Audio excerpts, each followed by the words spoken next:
V Cardiac Multi-Specialty Hospital, Kottapet. Star Srinidhi. Star Srinidhi. Secure your future, save it right. Fixed deposits that help you grow. Gold loans when you need cash flow. Easily replicate your gold loan.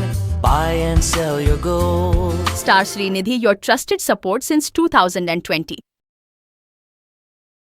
Tenali నియోజకవర్గంలోని ప్రభుత్వ పాఠశాలల్లో 10వ తరగతిలో అత్యుత్తమ మార్కులు సాధించిన 56 మంది విద్యార్థులకు నగదు ప్రోత్సాహక బహుమతులు అందజేశారు రాష్ట్ర పౌర సరఫరాల శాఖ మంత్రి నాదెళ్ల మనోహర్.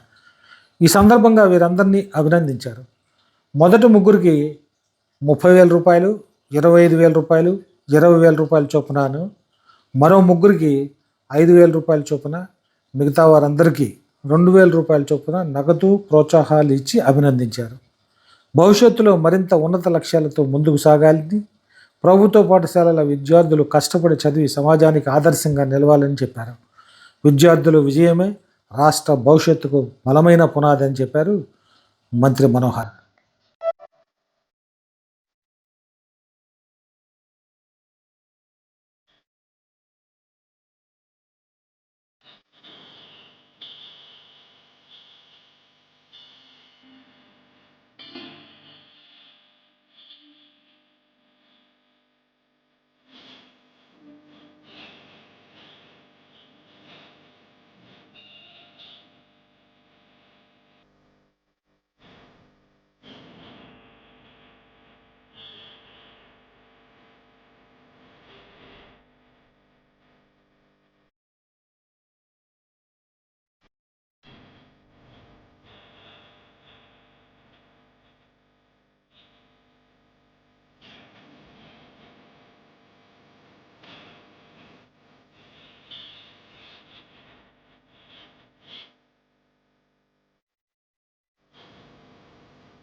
టెన్త్ క్లాస్లో తను చక్కగా కష్టపడి మార్క్స్ సాధించుకోవడం అనేది అది మీలో ఉన్న పట్టుదల, దాన్ని చూపించగలిగారు.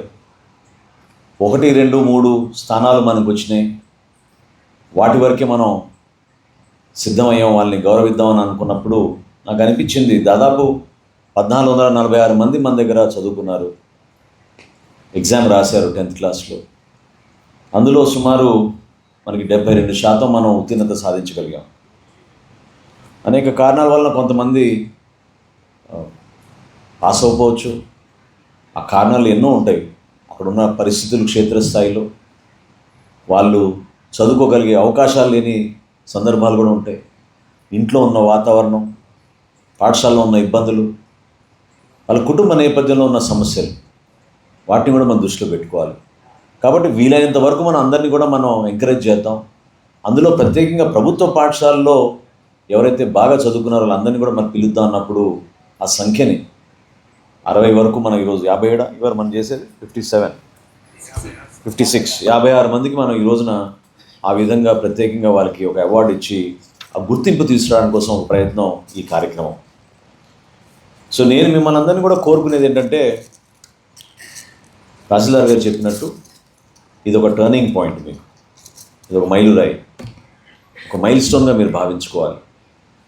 ఎందుకంటే ఎంత కష్టపడితే మీరు ఆ విధంగా మీరు మార్క్స్ తెచ్చుకోగలిగారో, నెక్స్ట్ మీ కెరియర్లో ఏం చేయాలి, ఏ విధంగా మనం చూస్ చేస్తే పొరపాటు జరగకూడదో, ఏ విధంగా ఆ కెరియర్ని ఇంకా మీరు సాలిడ్గా బిల్డప్ చేసుకుంటూ అంతిమంగా మన దేశానికి, మన కుటుంబానికి, మన ప్రాంతానికి ఉపయోగపడే విధంగా మనం ఒక అద్భుతమైన పౌరుడుగా మనం మారాలనే ఆలోచన మీలో ఎప్పుడు కూడా ఉండాలి. ఏ స్థాయికి ఎదిగారని కాదు, ఎంతవరకు మీరు కంట్రిబ్యూట్ చేశారనేది గొప్ప విషయం అనేది పెద్దలు మనందరూ కూడా గుర్తు చేశారు.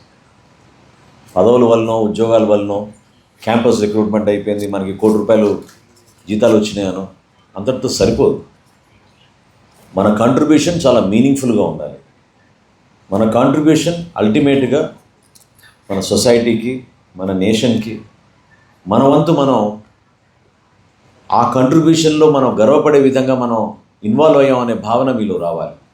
ఒక సామాన్య కుటుంబం నుంచి తల్లిదండ్రులు కష్టపడి మా బిడ్డ చదువుకోవాలి, మేము చదువుకోలేకపోయాం, మా బిడ్డలు మేము చదివించుకోవాలి, ఇంజనీర్ అవ్వాలి, డాక్టర్ అవ్వాలని కోరుకుంటున్నారు ఈ రోజుల్లో.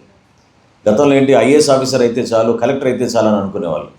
కానీ ఈ రోజుల్లో ఏంటంటే ఇంజనీర్ అవ్వాలి, డాక్టర్ అవ్వాలి, ఇతర దేశాలకు వెళ్ళాలి, బాగా సంపాదించాలి.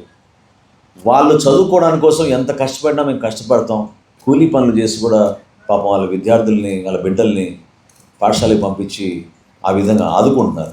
ఈ వయసులోంచే మీరు సోషల్ మీడియానో లేకపోతే యూట్యూబ్లు పక్కన పెట్టి ఎక్కువగా మీరు సమయం మీకు దొరికిన ట్యాబ్లెట్స్ కానివ్వండి, మీకు స్మార్ట్ ఫోన్ల ద్వారా కానివ్వండి, మీరు తప్పకుండా ఆర్టిఫిషియల్ ఇంటెలిజెన్స్ కోసం సమయం వెచ్చించి కొంతవరకు దానిపైన అవగాహన తెచ్చుకుని నేర్చుకోవడం, మీ పనులు కూడా దాని ద్వారా నేర్చుకోవడం అనేది చాలా అవసరం అని నేను మీ అందరికీ కూడా నేను గుర్తు చేస్తున్నాను.